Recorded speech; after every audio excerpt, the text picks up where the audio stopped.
And welcome to those on catch-up as well. So we're talking about, I've titled the talk today Sabbath Delight. I don't know whether that's how you think of Sabbath. It wasn't certainly how I thought of it when I was growing up. But I think it's probably been one of those things that has been rather distorted by the church as to what it really is. And I said we've been in a small group looking at Sabbath over the last 4 weeks with the teaching of John Mark Comer, who's doing a whole series of sessions on spiritual practices. And I think probably in our busy, stressed, anxious world that we live in, there's no greater need for anything probably than Sabbath.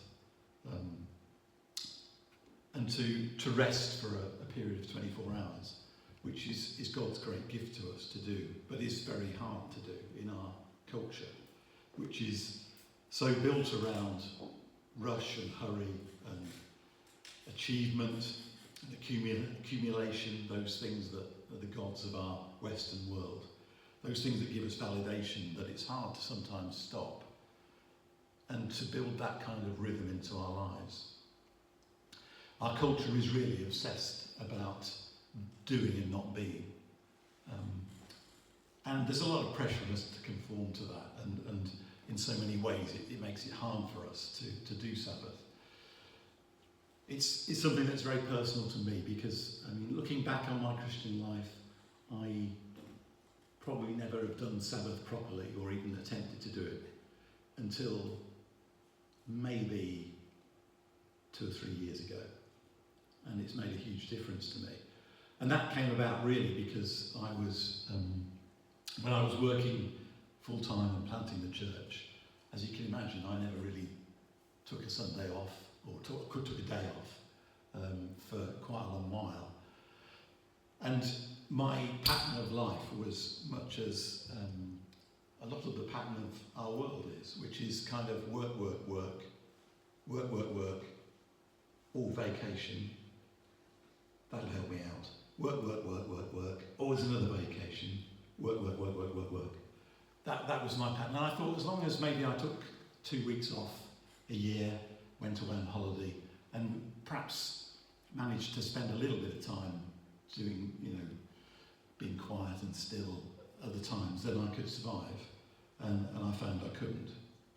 And that's not the pattern of the Bible. It's not the pattern how we were created to be. So I've become a bit of a zealot, an evangelist for Sabbath. And we're going to just think about what it means and what the Sabbath is. And it is a delight when you realise what it's meant to be.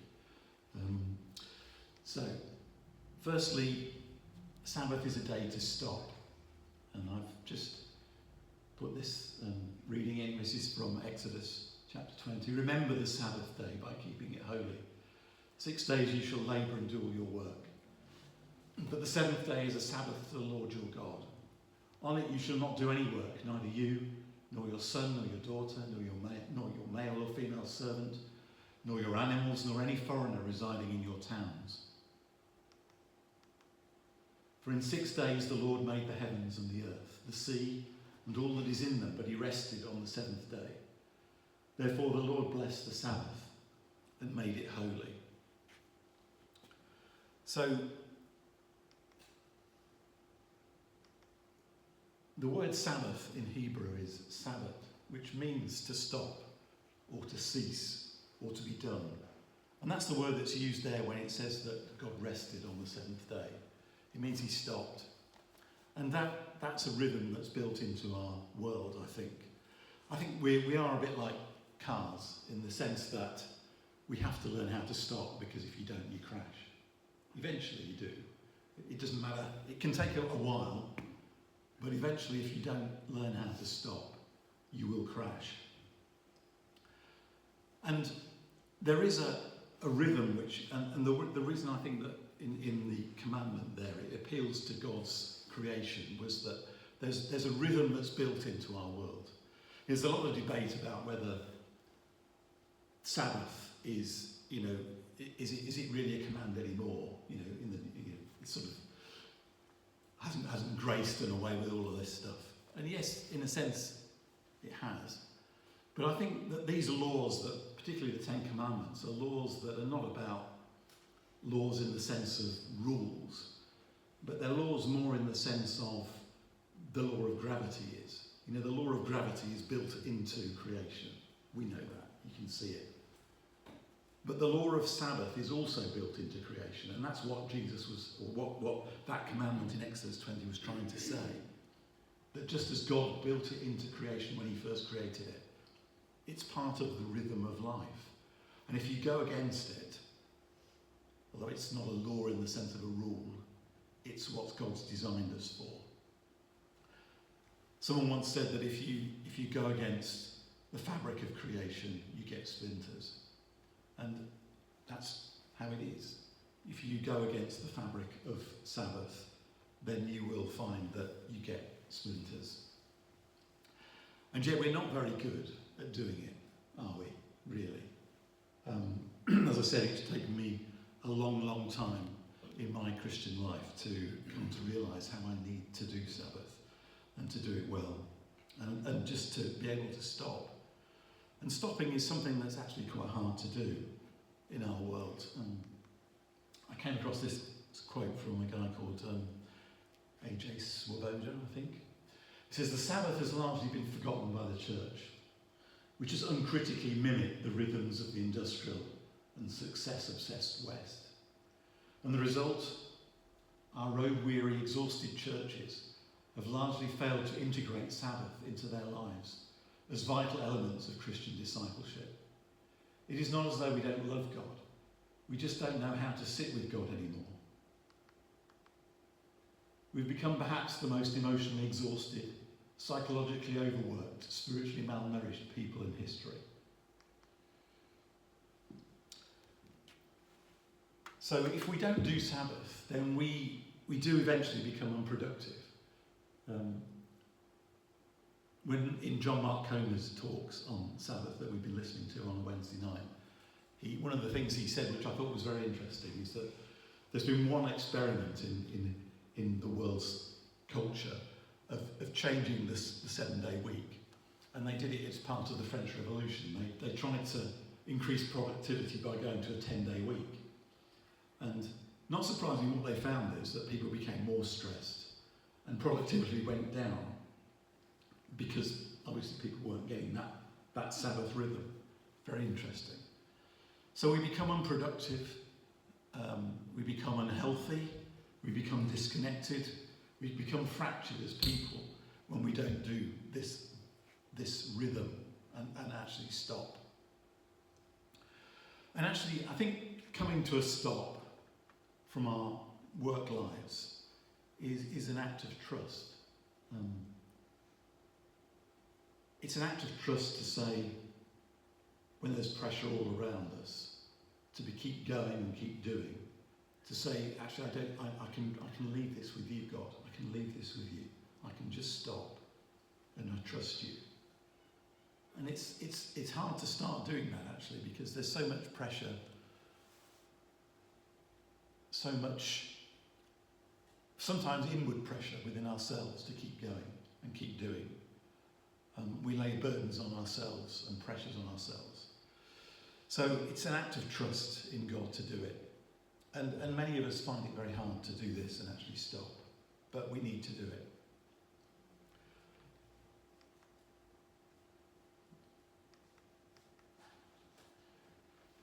Secondly, it's a day to rest. Not only to stop, but to rest. You know, work is incredibly demanding on us. Work is a good thing. It's what we were made to do.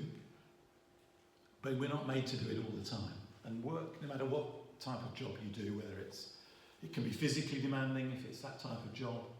It can be emotionally demanding, particularly if you're dealing with people. Those of you who have jobs that deal with people, you know that it just is. It is what it is. People are not easy. It can be emotionally demanding if you've got deadlines and if you've got things you've got to get done and there's pressure.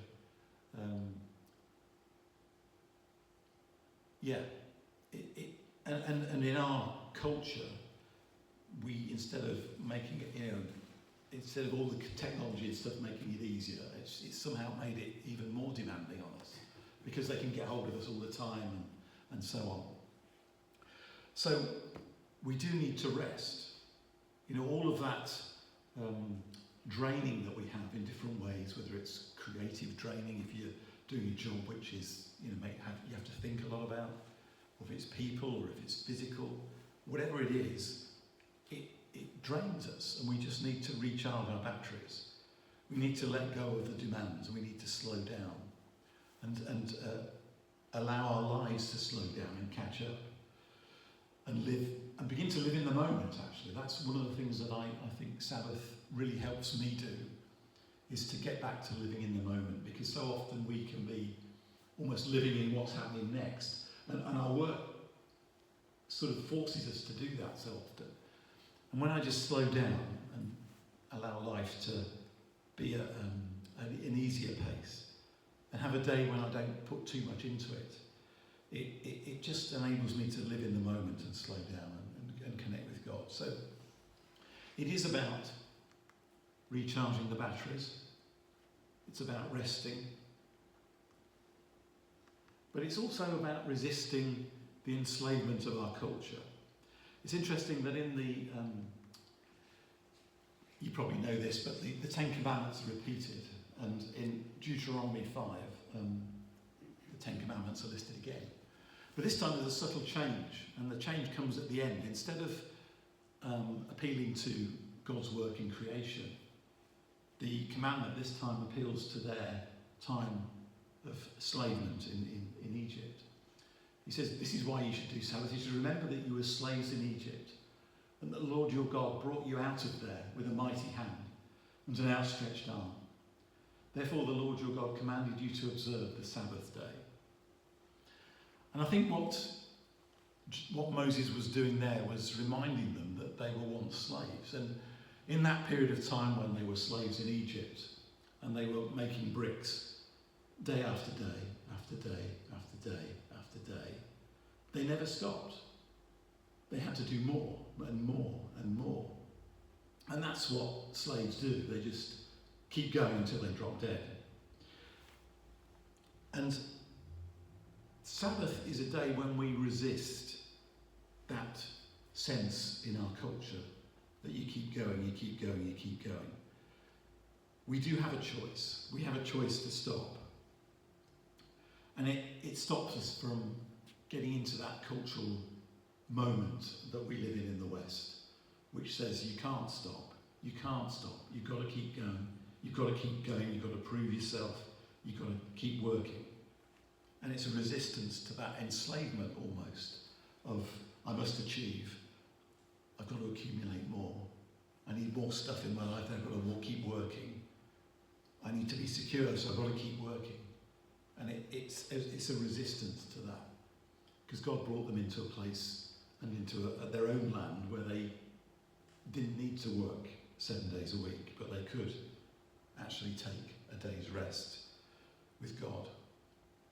So it's a day to stop, and it's a day to rest. It's also a day to delight.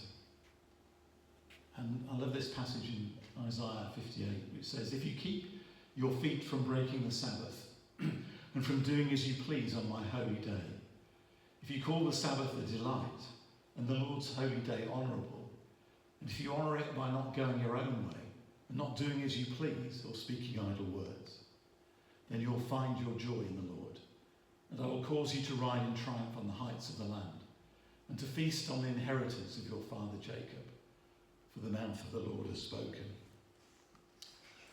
I love that idea of Sabbath as delight, and this is something that actually I never got mentioned when I was a young Christian, and nobody ever told me it could be a day of delight.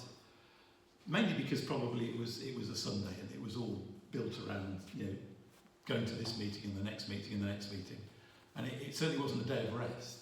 Not in the sense of you know, just being able to stop and take time.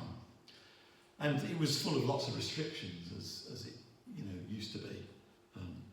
Just like the Pharisees did, you know. It was all the things you couldn't do. on a Sabbath.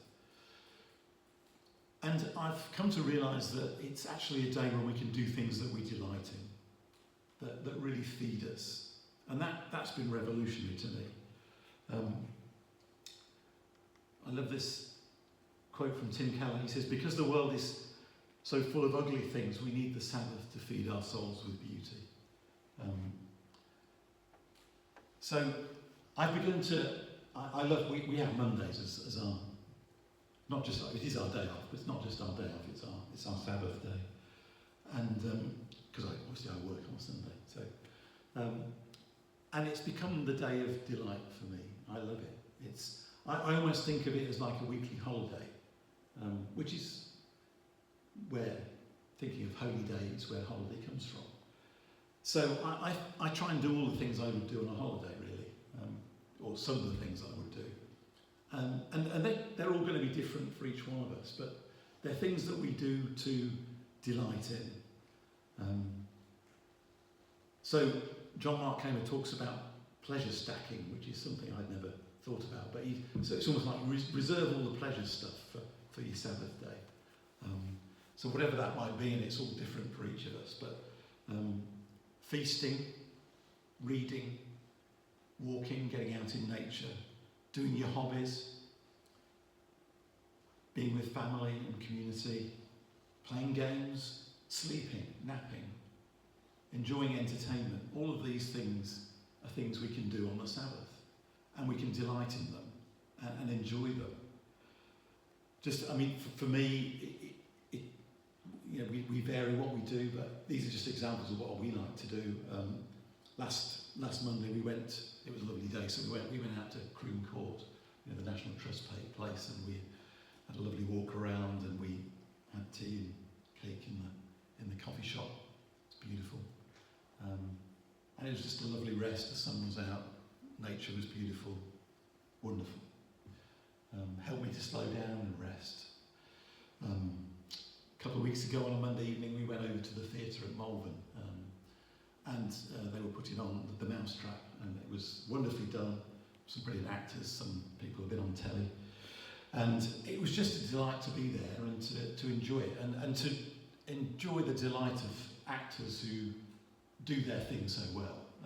You know, I don't know how they do it, but you know, how they remember lines and stuff. I can't remember points in my talk, so you know, how they do it, I just don't know. But it was, you know, it was just so wonderfully done, and you come away thinking, yeah, you know, just delight in the creativity of somebody else, but also enjoying it. Now, as I said, these things are going to be different for each of us. You know, Helen often loves to get her sewing out on a Monday and sew. I mean, that would be horrendous for me, but you know, but she enjoys it. It's creative. It absorbs her. She gets into God's presence.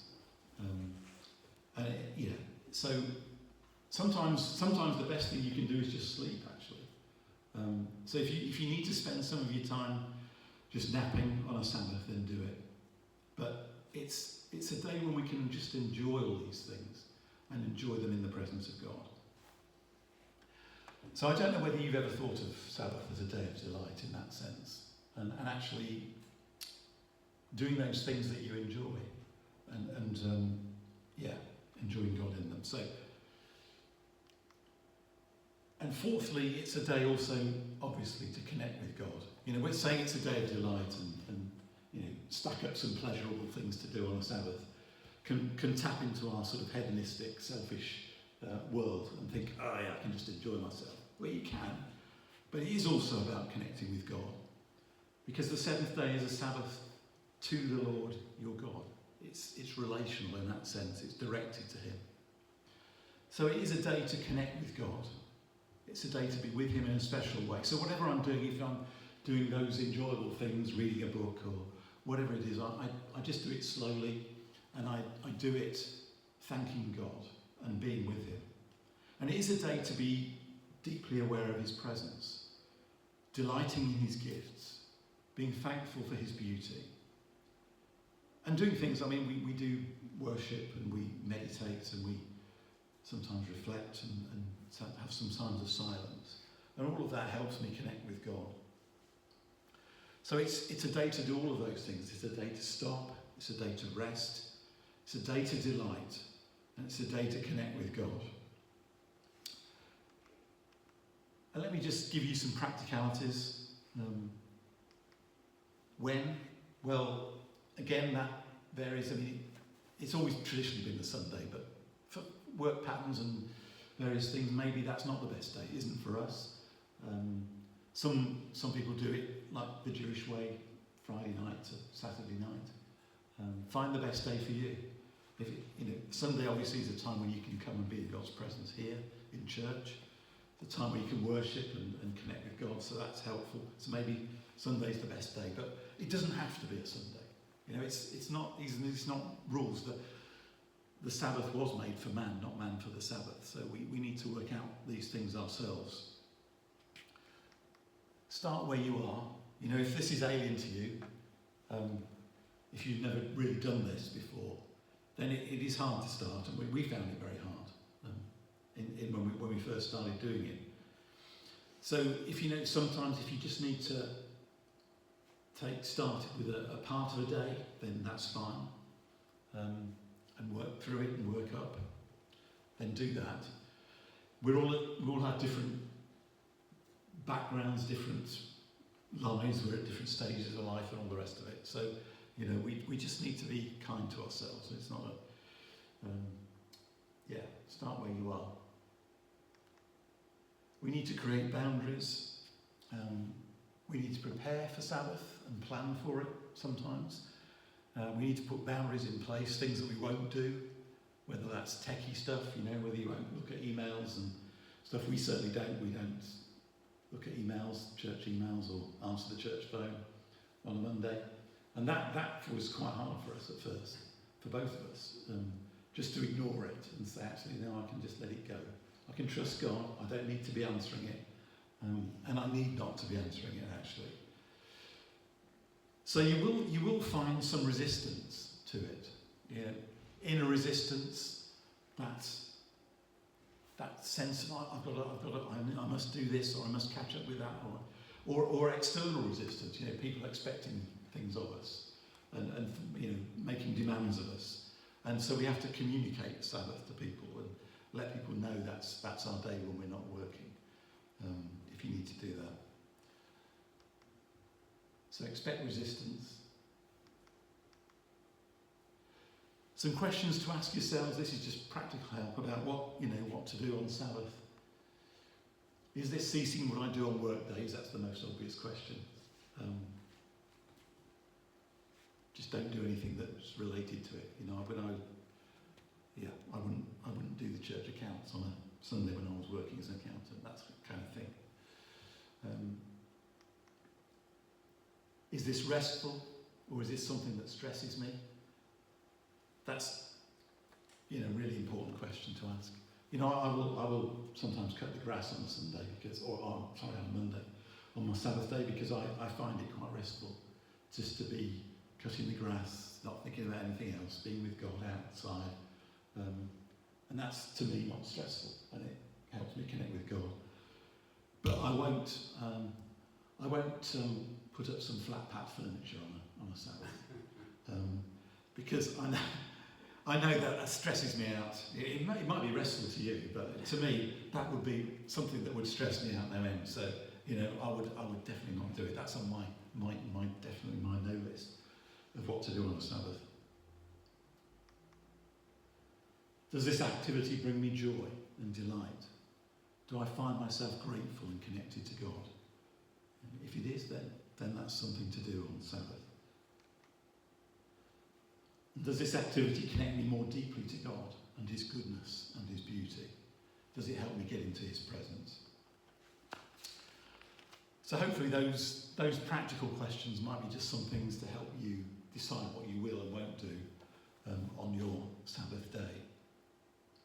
So let me encourage you to do it. It is life-changing. It's not easy. There's a lot of cultural pressure against it, a lot of inner pressure against it. Sometimes it's actually, we're just scared of what we might find if we slow down and stop within ourselves. But we do need to learn how to connect with God again, and how to rest in His arms, and how to be in His presence. And what I found is that as I've done this and got better at it,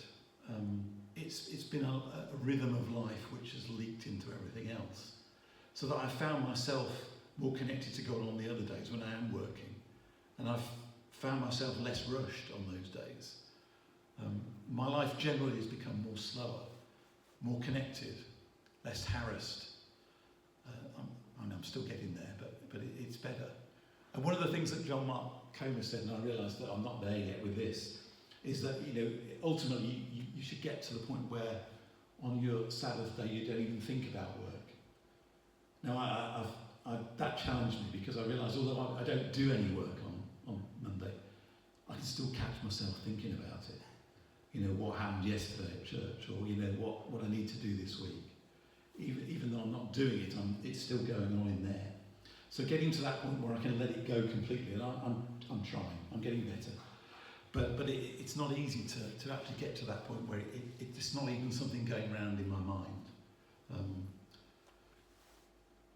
But this is God's gift to you.